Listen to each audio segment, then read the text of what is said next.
Pre आया 2019 में, मेरी बैच कंप्लीट हुई थी। 2021 में प्री आया, सेल्फ स्टडी किया, तब टाइम लिया, हो गया प्री क्लियर। फिर मेंस 2 को ज्वाइन किया स्प्रिंग बोर्ड में।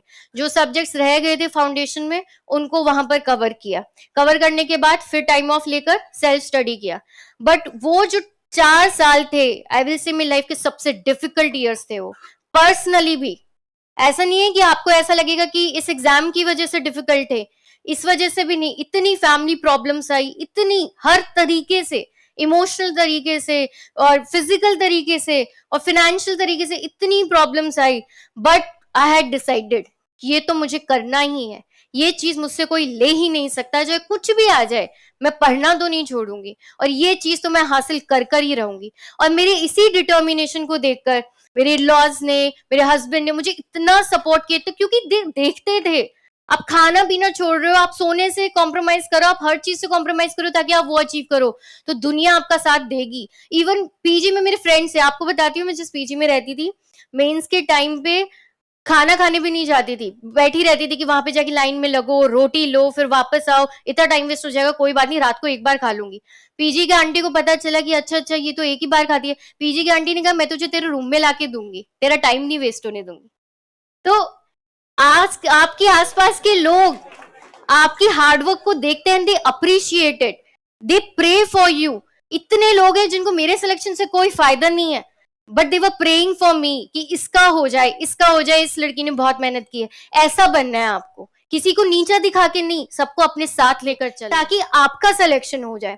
स्प्रिंग बोर्ड में सब आपके सिलेक्शन के लिए काम कर रहे हैं, द एंटायर मैनेजमेंट, पूरा staff, answer writing group, the teachers. कौन नहीं चाहता आपका सिलेक्शन हो, मुझे ये बताइए। स्प्रिंग बोर्ड का हर पर्सन जो यहाँ पे काम करो चाहता आपका सिलेक्शन हो। क्यों? क्योंकि इंस्टीट्यूट स्टूडेंट से ही बनता है, जितना अच्छा रिजल्ट रहेगा उतना अच्छा इंस्टीट्यूट चलेगा। तो कभी भी आपको कोई भी गाइडेंस मिले उससे अपनी ईगो हर्ट मत कीजिए, एरोगेंस को कम रखिए। आप एस्पिरेंट है, उस एस्पिरेंट की लाइफ के अकॉर्डिंग चलिए, और हर्ट होके फिर आप खुद का ही डैमेज कर रहे हैं।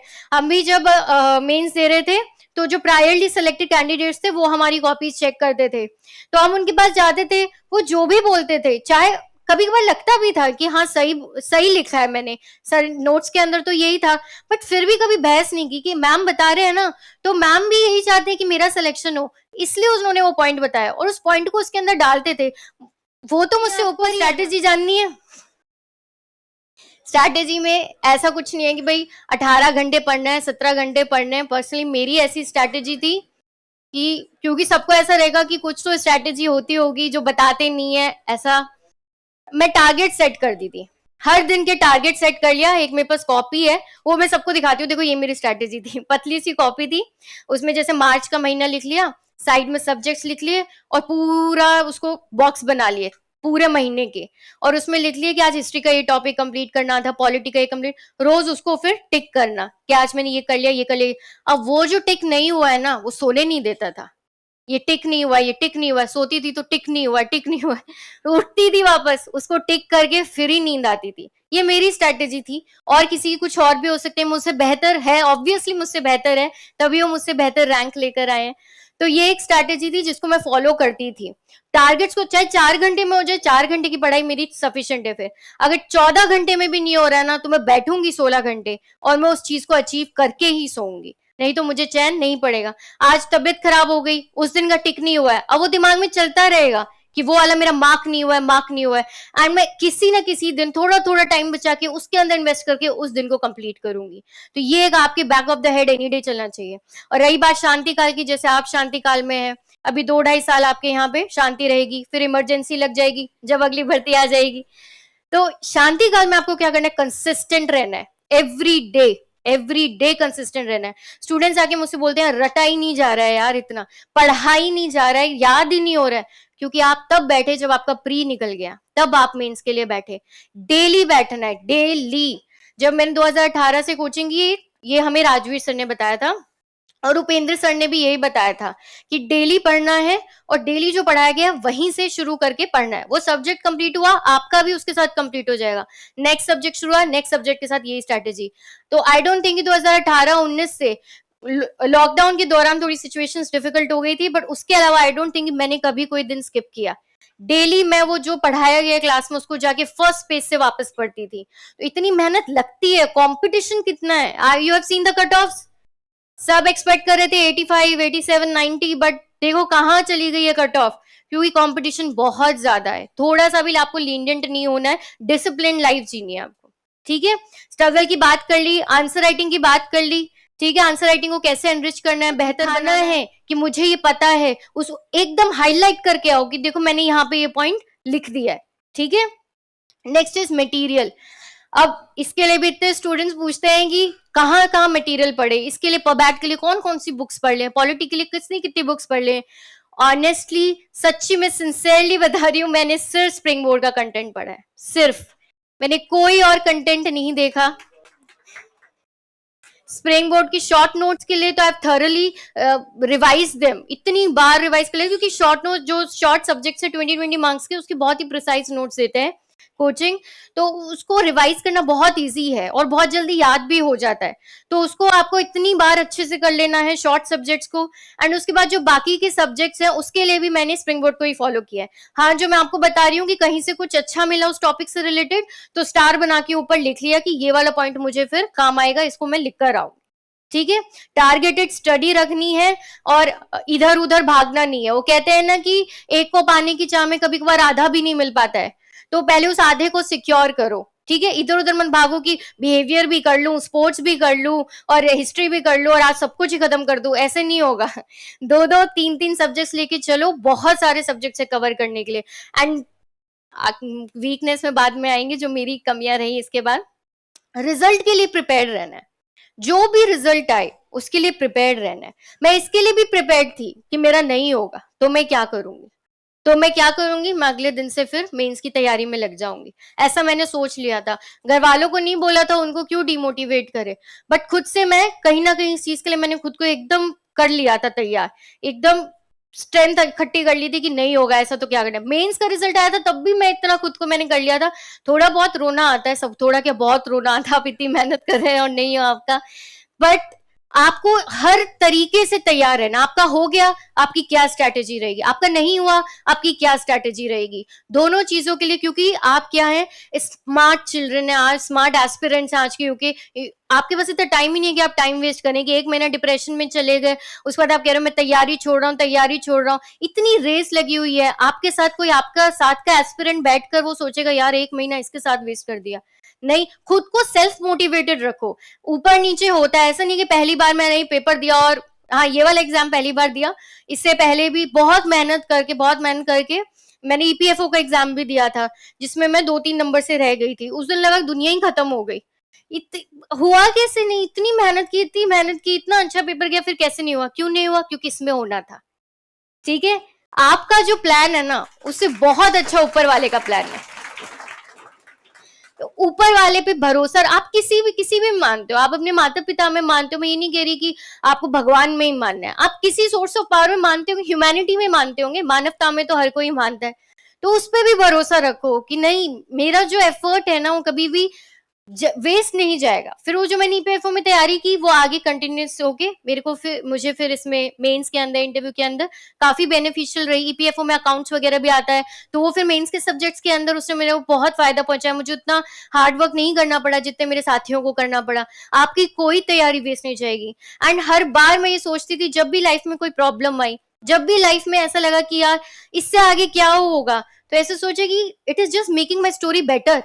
कल जब मैं स्टूडेंट्स के सामने जाऊंगी, उन्हें बताऊंगी कि मैं ऐसे यहाँ तक पहुंची, थोड़ा तो ऐसी कहानी होनी चाहिए ना कि जिसको सुनने का मन करे। ऐसे क्या कि मैं 4 घंटे रोज पढ़ती थी और फिर प्री क्लियर हो गया, 4 घंटे पढ़ती थी, मेंस क्लियर हो गया, इंटरव्यू में बस घूमती फिरती थी और इंटरव्यू हो गया, ऐसे नहीं होता। आपको मैं कहूंगी कि आप MS धोनी इतनी सुपर हिट गई, क्यों आपको कोई क्लू ही नहीं है, आप मेरी स्ट्रैटेजी फॉलो मत करो, आप उसमें नहीं कर पाओगे उसको, क्योंकि मैं भी नहीं कर पाई। आप बताओ, वो 75 डेज पहले 5 बार रिवीजन की बात कर रहे हैं और मेरी 1.5 महीने पहले 5 सब्जेक्ट बचे हुए, मैं कैसे कर लेती उसको स्ट्रैटेजी को। और एक और किस्सा उनके लिए जिनको, आप मेंस में जाओगे, अभी मेंस के काफी स्टूडेंट हैं जो अगर they are listening to me, by any source. वो कह रहे हैं मैम इतना सा टाइम बचा और कवर ही नहीं हो रहा है, कवर ही नहीं हो रहा है, कवर ही नहीं हो रहा है। तो मैं आपको बताती हूँ, मेन से पहले आई थी 20-21 तारीख को हमारा मेंस था, 18 को होली थी, 19 को मैं अपनी मदर के पास गई और मैंने कहा मम्मी मैं नहीं जा रही एग्जाम देने। तो उन्होंने कहा क्यों? मेरी तैयारी नहीं है, मैं नहीं दे सकती, मेरे को पता है मेरा नहीं होगा। तो उन्होंने कहा जैसा भी हो, तूने अपने एफर्ट्स दे लिए, तूने अपनी मेहनत कर ली, तुझसे जितना हो पाया तूने किया, अब तू जाके एग्जाम में बैठ जा, होगा तो ठीक, नहीं होगा तो अगली बार दे देना, जिंदगी कौन सी खत्म हो रही है। फिर मैंने भी ये सोचा ठीक है भाई, किसी को कोई एक्सपेक्टेशन मुझसे है नहीं सबने बोल दिया है कि ठीक है, सबको मैंने अलर्ट कर दिया कि तैयारी नहीं है और नहीं होगा मेरा, अब कोई बर्डन नहीं है खुद के ऊपर। चली गई वहां पे, मेरे हस्बैंड मुझे लेके गए कि तू बिल्कुल स्ट्रेस नहीं है, हंसे जा रही है, हंसे जा रही है। मैं कहा मेरी तैयारी नहीं है, होगा ही नहीं, कुछ भी नहीं होगा उसे तो कह रहे हो शिवा तू मुझे डरा रही है। तो मैंने कहा डरना कि मैं बता रही हूँ नहीं होगा, क्यों डर रहे हो। गई, पेपर अच्छा हुआ and I was so happy. Paper दे के जो मेरा कॉन्फिडेंस बूस्ट हुआ उसके बाद, मैंने कहा यार अगर मैं नहीं देती तो, वैसे तो मैं देती, पर अगर मैं बाई चांस अगर मेरी मदर इन लॉ मुझसे कह देती कि ठीक है मत दे, रहने दे, अगली बार दे देना, तो मान लेती। बट वो इतना मुझे कॉन्फिडेंस बूस्ट हुआ, फिर सेकंड थर्ड फोर्थ पेपर सारे अच्छे गए। हाँ, लास्ट पॉइंट रह गया, मैं भूल जाती, वीकनेस बतानी है मुझे कि आपको मेरा क्या क्या फॉलो नहीं करना, ये बात आप ध्यान रखना, ठीक है, मुझे याद दिला देना। तो मैं पेपर दे के आई, आज देखिए 61 रैंक आ गई है और मैं देती ही नहीं, देती नहीं तो क्या होता। तो आप देखिए मुझे खुद पेपर से एक दिन पहले ऐसा लग रहा था कि पेपर नहीं देने जाऊं तो अच्छा, और आज देखिए कहाँ पे खड़े हुए हैं। तो आप अपने भरोसा रखिए, आपको लग रहा है कि वो जो टॉपर है उसको सब कुछ आता था पेपर से एक दिन पहले, ऐसा नहीं है। आप उससे उसका हाल पूछिए, वो बताएगा आपको उसका हाल। तो वीकनेसेस की बात करते हैं मैं कि क्या मेरे लिए कि जो काफी मेहनत कर रहे हैं, 17-18 घंटे भी पढ़े हैं एंड यहाँ तक पहुंचे हैं, पर उनका प्री नहीं क्वालिफाई हो पाया। तो कुंवर नारायण जी की पोयम है, उसकी जो 2 लाइनें हैं, उन्होंने मुझे बहुत अच्छी लगती है वो पोयम, बहुत अच्छी। और उसकी वो जो 2 लाइनें हैं वो मुझे इतनी अच्छी लगती हैं, सुनाती हूँ मैं आपको। जब तुम अपने मस्तक पर बर्फ का पहला तूफान झेलोगे और कांपोगे नहीं, तब तुम पाओगे कि कोई फर्क नहीं सब कुछ जीत लेने में और अंत तक हिम्मत ना हारने में। ठीक है, अंत तक हिम्मत नहीं, इसका मतलब क्या है? इसका मतलब ये है कि जब हम टॉप पे पहुंच जाते हैं, आज जैसे अचीव कर लिया है कुछ, अब ये सब कुछ जो हो रहा है, अब इसमें सिर्फ हम्बल ही रहना है, ग्रेटफुल ही रहना है। आपके जिसने भी आपका साथ दिया है, प्रत्यक्ष रूप से या अप्रत्यक्ष रूप से, आपके किसी फ्रेंड ने भी कभी आपको संभाला है जब आप बहुत ही डिमोटिवेटेड थे, तो वो सारे चीज याद रखनी है। एंड आप जब यहाँ पे पहुंच जाते हो ना, तो आपको ऐसा नहीं लगता ये आपकी जीत है, आपको हर एक वो इंसान याद रहता है जिसने आपके साथ इस सपने को देखा था। आपको लगता है हम सबने मिलकर इस सपने को साकार किया है। तो ये आपकी फीलिंग होनी चाहिए। आप वहां पे टॉप पे पहुंच के भी आपको हम्बल रहना है। और जब आप ये फीलिंग लेते हो ना, तो आपकी उनके लिए रिस्पेक्ट बढ़ती है जो आपके साथ नहीं आ पाए, जिन्होंने जर्नी तो आपके साथ शुरू की थी, जिनमें बहुत काबिलियत थी, जिन्होंने बहुत अच्छे से प्रयास किया और आपको भी लगा कि ये इस प्रयास में सफल होंगे, पर नहीं कर पाए। तो उनके लिए ये बात है कि सबको जीत लेने में और अंत तक हिम्मत, बल्कि अंत तक हिम्मत ना हारना मुश्किल काम है। सबको जीत लेने के बाद तो सब अच्छा ही है, पर कैसे कैसे पहुंचे सबको जीतने तक? ऐसे पहुंचे कि आपको हिम्मत नहीं हारनी है, ये ज्यादा बड़ा काम है। नेक्स्ट, एक आपने अगर जाकिर खान की स्टैंड अप कॉमेडी देखी हो, देखी होगी सबने, एक तथास्तु करके उनका एक स्टैंड अप कॉमेडी है, तो वो मैंने देखी थी। उनमें उन्होंने एक बात बोली थी जो मुझे बहुत अच्छी लगी और ऐसा शायद हुआ भी। मेरा बर्थडे आता है 11 नवंबर को, तो 2000 आई थिंक 16 या 17 को ऐसे हुआ था कि मेरा बर्थडे दिवाली के दिन ही था, बड़ी दिवाली थी उस दिन, उसी दिन था। पता नहीं क्यों ऐसा लगा, बट मैंने ऐसा बोला कि जिस दिन अगली बार मेरे बर्थडे पर दिवाली आएगी उस दिन मेरी लाइफ चेंज हो जाएगी। पता नहीं क्यों ऐसा लगा, बोल दिया। अब इस बार दिवाली कब थी? 12 नवंबर को। 11 नवंबर को छोटी दिवाली थी, तो मेरे को बस वो बात याद आ रही थी, कभी से ऐसा दिमाग में था कि जिस साल तेरे बर्थडे पे दिवाली। एक ये बहुत रूमर है कि जैक के बिना कुछ नहीं होता है, ऐसा कुछ भी नहीं है। मैं लाइव एग्जाम्पल हूं आपके सामने कि जैक वगैरह कुछ भी नहीं है। It is a matter of your effort. आपके एफर्ट, आप वहां जाओगे ना इंटरव्यू पैनल के सामने, उन्हें दिख रहा है ये है आरएस ऑफिसर, इसको बनाना है, इसकी पर्सनालिटी है। यहाँ पे मैंने अपने मैक्सिमम जो इंटरव्यू, मॉक इंटरव्यूज हैं, वो स्प्रिंग बोर्ड में ही दिए। आई थिंक एक ही ऐसा होगा जो नहीं, 2 ऐसे थे जो मैंने किसी और इंस्टीट्यूट में दिए थे। उसके बाद 8 से 9 मॉक इंटरव्यू मैंने स्प्रिंग बोर्ड में दिए थे। हर पैनल ने वो बारीक चीजें तो बताई पर इतना मोटिवेट किया एंड एवरीबडी सॉ कि इसमें मतलब है कुछ बात, है the capacity to become an RS officer, और इस चीज ने मोटिवेटेड रखा। मैं भी किसी और इंस्टीट्यूट में गई थी, वहां आई फेल्ट सो डिमोटिवेटेड कि इतनी गलतियां मुझ में, मैं कैसे बनूंगी। और फिर यहाँ पे स्प्रिंग बोर्ड में आगे मॉक इंटरव्यूज दिए तो उन्होंने पर्सनालिटी को इतना एनहांस कर दिया कि आज मैं अपना पहला मॉक इंटरव्यू देखती हूँ, अगर आपको भी देखने को मिले तो आप उसको कंपेयर करना। जब पहली बार मैंने मॉक इंटरव्यू दिया वो सो रॉ, मतलब इतना एकदम मतलब बिल्कुल स्ट्रक्चर्ड नहीं था, आंसर्स को देने का तरीका नहीं था, और कैसे कैसे उन्होंने मेरे अंदर वो खूबियां डाल दी मुझे ही नहीं पता चला। फाइनल जब मेरा मॉक इंटरव्यू था, आप उसको मेरे फर्स्ट मॉक इंटरव्यू से कंपेयर करेंगे तो आप देखेंगे कि क्या लाजवाब प्रोग्रेस हुई है उसके अंदर।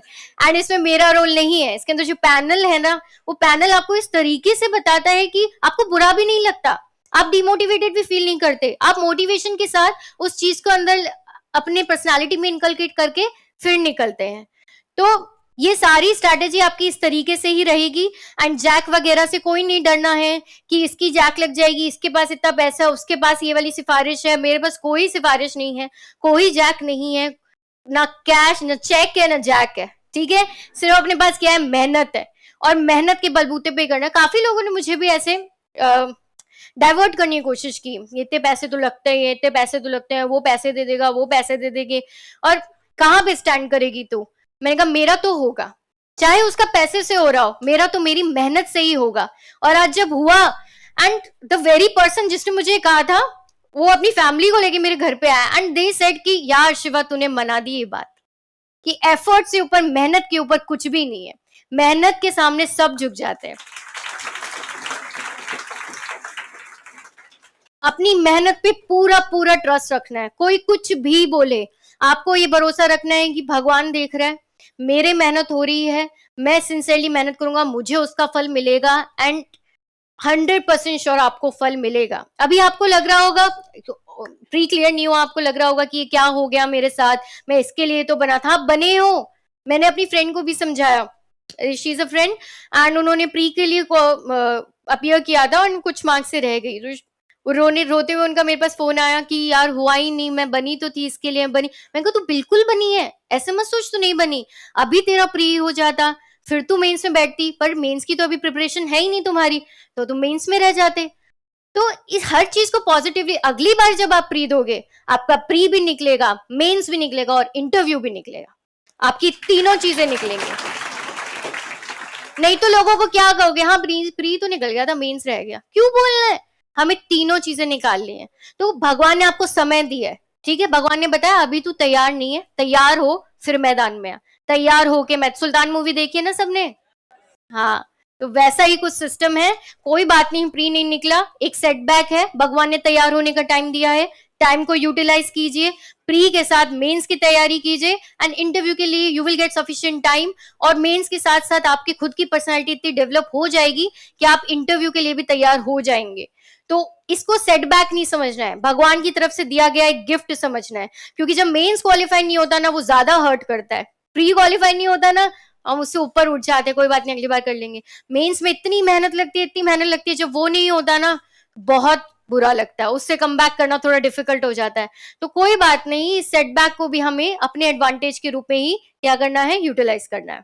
ओके, नेक्स्ट है सीटें बहुत कम है, ऐसा बहुत लोगों ने मुझे भी बोला था कि इतनी ही सीटें हैं, इसमें इस कैटेगरी में इतनी ही सीटें हैं, उस कैटेगरी में इतनी सीटें हैं, हमको कितनी चाहिए, मुझे 2 सीटों पे थोड़ी ना बनाएंगे कुछ, मुझे 1 सीट पे बनाएंगे। वो 1 सीट है, वो 1 सीट है, और वो 1 सीट मेरे लिए तो काफी है, मुझे उस 1 सीट के लिए फाइट करना है कि मेरी वो 1 सीट वहां पे होनी चाहिए। तो कोई भी आपको कहे इतनी सीट है, इतनी सीटें में कैसे होगा, इतना परसेंट रिजल्ट है, तो मैं एक हूँ, वो 1 सीट वहां अवेलेबल है, वो मुझे मिल जाएगी। तो आपकी स्ट्रैटेजी कभी भी इन सब चीजों से घबराना नहीं है, इतना रिजर्वेशन है, इतनी जैक है, इतना चेक है, इतना टाइम कम है, नहीं, खुद के ऊपर फोकस करो, खुद की स्ट्रैटेजी पे फोकस करो, खुद को मोटिवेटेड रखो। 1000 लोग आएंगे डिमोटिवेट करने के लिए, मोटिवेट करने के लिए सिर्फ आप होगे अपने पास। कई बार आपका जो बेस्ट फ्रेंड है ना वो भी आपको मोटिवेट नहीं कर पाएगा, आप खुद को इतना अकेला पाओगे कुछ टाइम पे इस जर्नी में, आपको खुद की मोटिवेशन खुद के हाथों में रखनी है। Next is financial condition.